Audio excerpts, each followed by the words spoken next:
How 20 Christmas traditions got their start. Ever wonder about the hidden history behind your favorite Christmas traditions? From ancient customs to modern quirks, the way Americans celebrate Christmas is a fascinating mix of old and new. Did you know that some of our favorite holiday rituals have roots in 16th century Germany or even ancient Greece? Get ready to uncover the surprising stories behind 20 beloved traditions, from decorating trees and swapping cookies to sipping eggnog and rocking those outrageously ugly sweaters. Let's dive into the colorful tapestry of Christmas in America. Christmas trees. Ever wonder where this festive tradition came from? Well, the story begins way back in the Middle Ages in Germany. People would decorate trees, bringing a touch of nature indoors during the winter. This custom eventually spread throughout Europe.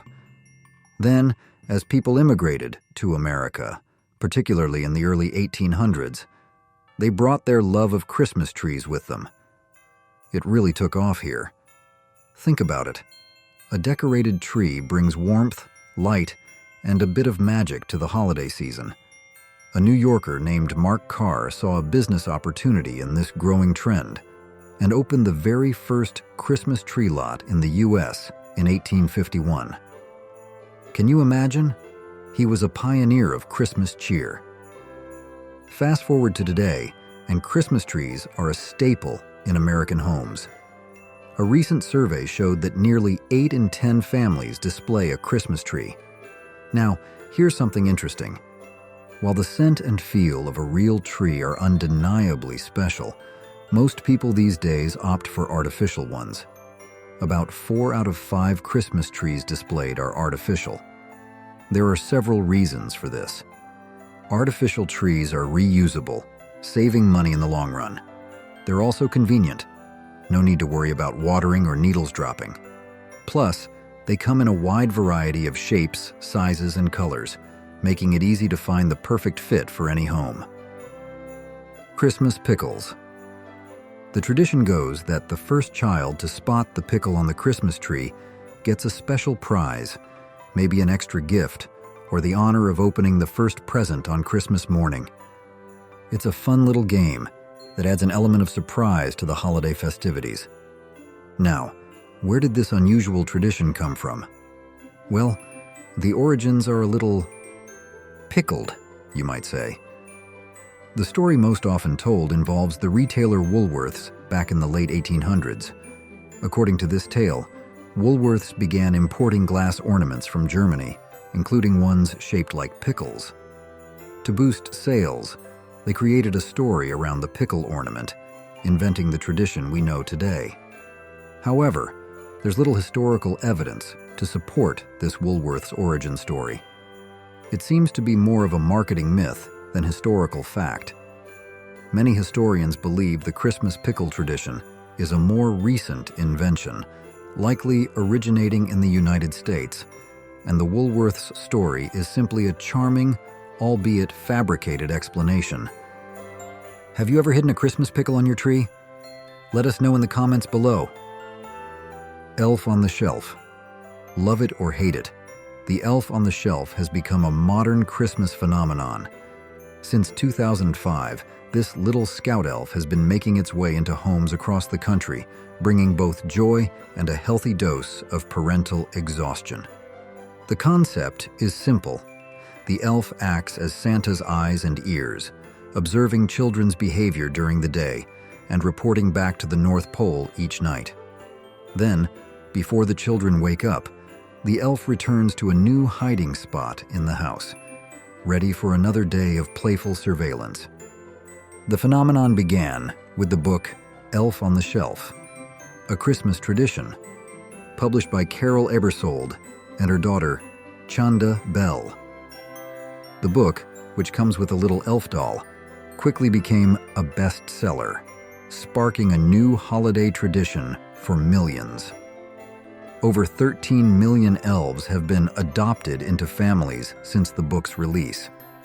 The Elf on the Shelf has tapped into the magic and wonder of Christmas, providing a fun and engaging way for families to count down the days until Santa's arrival.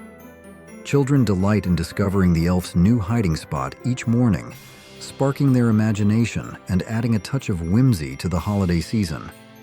However, the tradition has also generated its fair share of, shall we say, spirited debate amongst parents.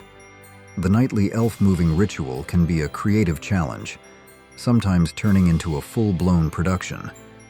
Thanks to social media, parents have taken elf antics to a whole new level, creating elaborate and often hilarious scenarios for their elves, from toilet papering the Christmas tree to filling the sink with marshmallows.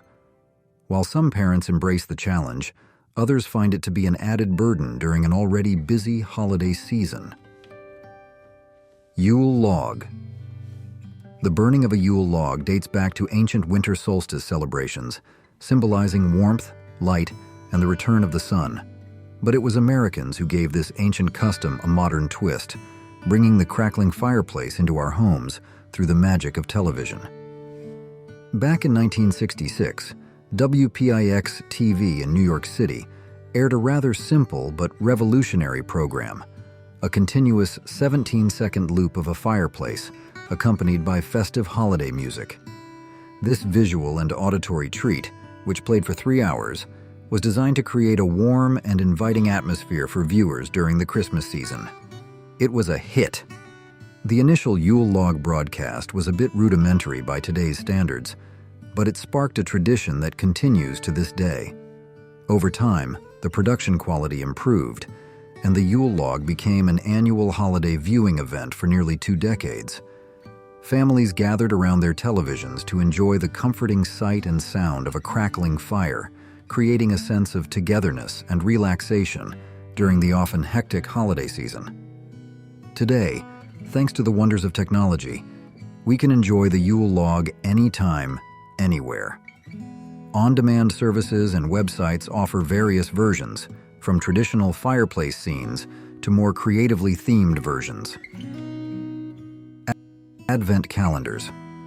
These festive calendars have become a beloved tradition for counting down the days to Christmas. But where did this tradition come from? The story begins in Germany in the early 1900s with a publisher named Gerhard Lang. He created early versions of the Advent calendar to help children anticipate Christmas. These early calendars were simple, featuring little doors or windows that opened to reveal a Bible verse, a poem, or a small treat. By 1920, Advent calendars had gained widespread popularity, and over time, they've evolved quite a bit. While some families still use religious Advent calendars, many have become more secular, featuring a wide variety of daily surprises. You can find Advent calendars filled with everything from mini bottles of wine and nail polish to chocolates and action figures. There's truly an Advent calendar for everyone. The beauty of the Advent calendar lies in the anticipation it creates. Each day brings a small moment of joy and excitement as you open a new window or door, revealing the hidden treat inside. It's a fun and engaging way to mark the passage of time leading up to Christmas, especially for children. It's also a wonderful way for families to connect and create shared memories during the holiday season. Whether you prefer a traditional Advent calendar with religious themes or a modern one filled with your favorite treats, the spirit of anticipation and joy remains the same. Do you use an Advent calendar to count down to Christmas? What kind do you prefer? Let us know in the comments below. Gingerbread houses. These delightful edible creations have become a cherished part of Christmas traditions. While Queen Elizabeth I is often credited with popularizing the decorating of gingerbread cookies, the tradition of building gingerbread houses that can be traced back, once again, to Germany. The Brothers Grimm, famous for their collection of fairy tales, played a significant role in cementing the gingerbread house's place in Christmas lore. Their story of the Hansel and Gretel, featuring a delicious but dangerous gingerbread house inhabited by a wicked witch, captured the imagination of children and adults alike. The image of a house made entirely of sweets, adorned with icing and candies, became inextricably linked with the holiday season. Today, Creating gingerbread houses is a popular Christmas activity for families and friends. Thanks to the availability of pre-packaged kits, building these edible masterpieces has become much easier.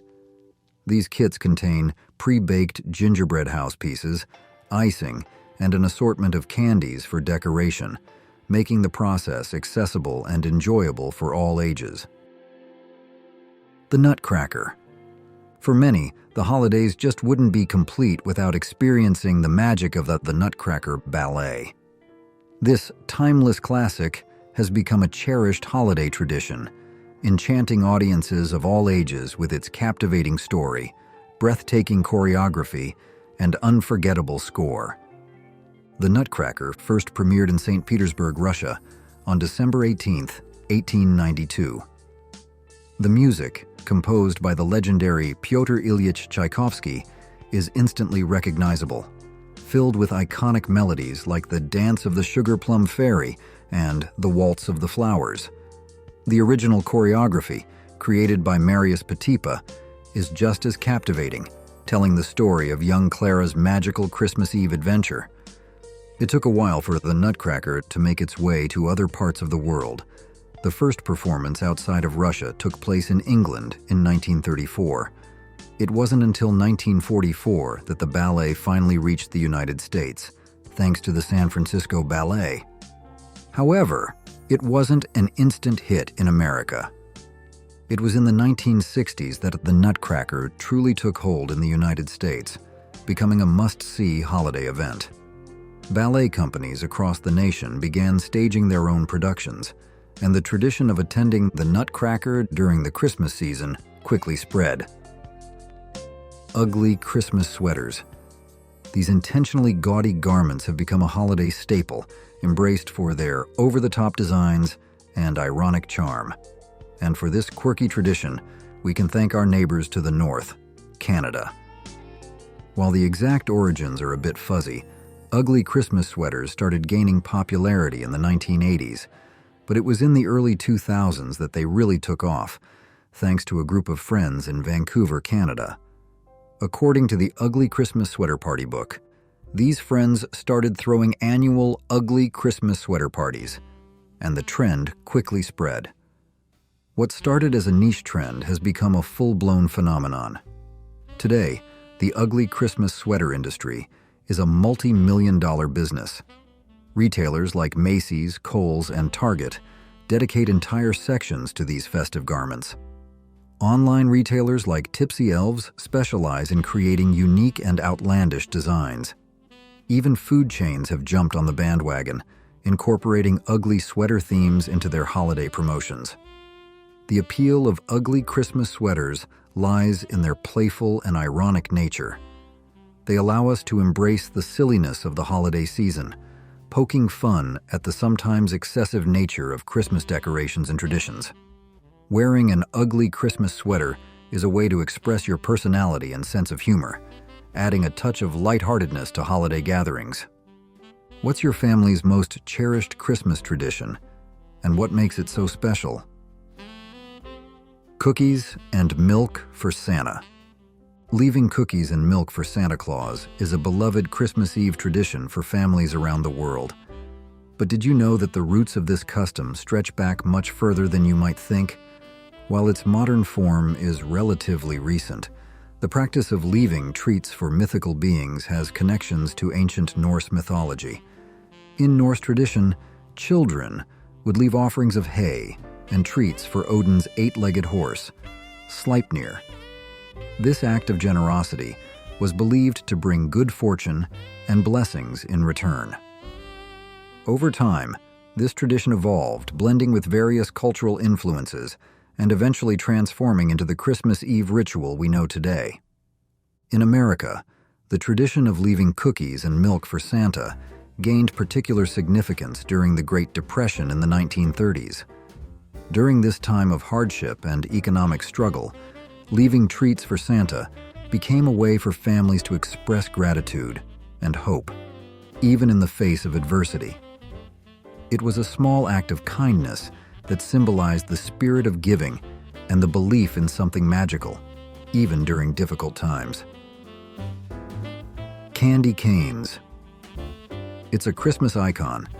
Whether you enjoy them as a sweet treat or use them as festive decorations, candy canes are synonymous with the holiday season. In fact, they're the top-selling non-chocolate candy during the month of December. But have you ever wondered about the history of these peppermint swirls?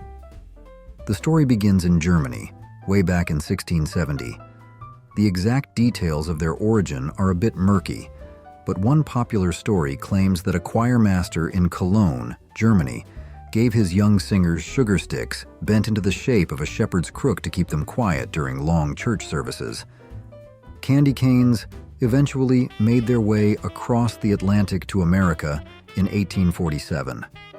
A German-Swedish immigrant living in Wooster, Ohio, is credited with introducing them to the States by decorating his Christmas tree with these sweet treats. Imagine, he was a true Christmas innovator. For many years, candy canes were made by hand, a labor-intensive process. But in the 1950s, everything changed with the invention of an automated candy cane making machine. This innovation made it possible to produce candy canes on a massive scale, making them more accessible and affordable for everyone. Please comment 1 to let me know you'll be watching this video until the end. Boozy Eggnog. Eggnog. The creamy, comforting, and often spirited beverage that perfectly captures the essence of the holiday season. While it's become a staple of modern Christmas celebrations, eggnog's history is surprisingly rich and far older than you might imagine. Its roots can be traced back to medieval England, to a drink known as posset. This warm concoction combined hot milk with ale or wine, creating a comforting and slightly boozy brew. Over time, posset evolved, incorporating eggs and sweeteners, and eventually making its way across the Atlantic. American colonists embraced this drink and made it their own, adding a splash of rum to the mix. Rum eggnog, with its warm spices and creamy texture, became a beloved holiday beverage. It wasn't just a simple drink. It became a symbol of festive cheer and hospitality. Door wreaths. These festive circles of greenery adorn doors and walls, adding a touch of holiday cheer to homes across the globe. But the wreath's history goes back much further than Christmas itself. Wreaths have been used for centuries, dating back to ancient Greece and Rome. They were often associated with celebrations and ceremonies, symbolizing victory, prosperity, and even eternity. The circular shape, unbroken and without end, represented the continuous cycle of life. Over time, wreaths made their way into Christian symbolism. The evergreen wreath, frequently decorated with holly boughs, became associated with the celebration of Christmas. The circle symbolized eternal life, while the holly leaves and berries held symbolic meaning, representing Christ's crown of thorns and his blood, according to some interpretations. What kind of wreath do you have on your door this year? Share your preferences in the comments below. Christmas cards. Sending Christmas cards is a cherished tradition, a way to share holiday greetings and connect with loved ones near and far. But this simple act of sending a message has a surprisingly rich history. The very first Christmas card officially debuted in 1843 in England. A simple design featuring a heartwarming scene and a straightforward message, "A Merry Christmas and a Happy New Year to you," marked the beginning of this enduring tradition. The idea of sending holiday greetings through the mail gradually gained popularity, both in Britain and the United States. It took some time to really catch on, but it did. Over the years, the designs became increasingly elaborate and creative. In 1915, a major player entered the Christmas card scene, the Hall brothers, based in Kansas City, now the well-known Hallmark. They created a folded card sold with an envelope, making Christmas cards more accessible and practical. Hallmark's innovative designs and clever marketing played a significant role in cementing the Christmas card as a mainstay holiday tradition. Do you send Christmas cards? And what style do you prefer? Share your thoughts in the comments. The Raucous. let's talk about high kicks and holiday magic. We're diving into the history of the iconic Raucous. These incredible dancers have been a beloved part of the Christmas season for generations. Did you know they started out as the Missouri Rockets way back in 1925? It wasn't until 1934 that they officially became the Radio City Music Hall Rockettes, the name we know and love today. From the very beginning, the Rockettes have been captivating audiences with their precision and energy. They've done it all, performing at movie premieres, entertaining troops overseas, and dazzling viewers on television. But what they're truly famous for is their annual Christmas Spectacular. It's a holiday tradition for so many. The Christmas Spectacular isn't just a dance performance, it's a full-blown theatrical experience. The show combines incredible choreography, elaborate costumes, dazzling sets, and often live animals to create a truly unforgettable spectacle. From the iconic Parade of the Wooden Soldiers, with its perfectly synchronized moves, to the living nativity scene complete with camels and sheep, the show is a feast for the senses. It truly embodies the spirit of Christmas, blending tradition with breathtaking artistry. A Charlie Brown Christmas.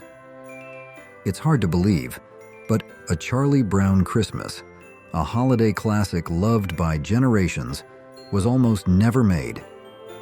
CBS executives initially rejected the special, which was inspired by Charles Schulz's beloved Peanuts comic strip. Can you imagine a Christmas season without Charlie Brown, Snoopy, and the whole gang? Thankfully, the network eventually changed its mind, and the special aired for the first time on December 9, 1965. And what a debut it was. Nearly half of all American televisions tuned in to watch. The response was overwhelmingly positive, leading to an Emmy Award, a Peabody Award, and, most importantly, a place in the hearts of millions. The success of A Charlie Brown Christmas is a testament to its simple yet powerful message. In a season often dominated by commercialism and extravagance, the special reminds us of the true meaning of Christmas. Charlie Brown, feeling lost and disillusioned by the holiday hype, sets out on a quest to find the real spirit of Christmas. His journey resonates with viewers of all ages who can relate to feelings of being overwhelmed by the pressures and expectations of the season. The little scraggly Christmas tree Charlie Brown chooses becomes a powerful symbol. It's not perfect, it's not flashy, but it represents something genuine. Linus's line, "I never thought it was such a bad little tree." It's not bad at all, really. Maybe it just needs a little love, perfectly captures the heart of the special. It's a reminder that true beauty lies in simplicity and sincerity, not in material possessions or outward appearances. What's the most memorable Christmas gift you ever received or gave? It's a Wonderful Life. Few films are as synonymous with Christmas as Frank Capra's It's a Wonderful Life. This heartwarming classic, starring Jimmy Stewart as the beleaguered George Bailey, has become a beloved holiday tradition, watched and rewatched by generations. However, the film's journey to becoming a holiday staple wasn't exactly a smooth one. When It's a Wonderful Life premiered in 1946, it actually underperformed at the box office. Despite receiving 5 Oscar nominations, it didn't win any. It seemed destined to be just another film. The film's popularity soared unexpectedly in the 1970s, thanks to a lapsed copyright. This allowed television stations to air the movie freely, leading to increased viewership and a newfound appreciation for its timeless message. It became an annual holiday tradition.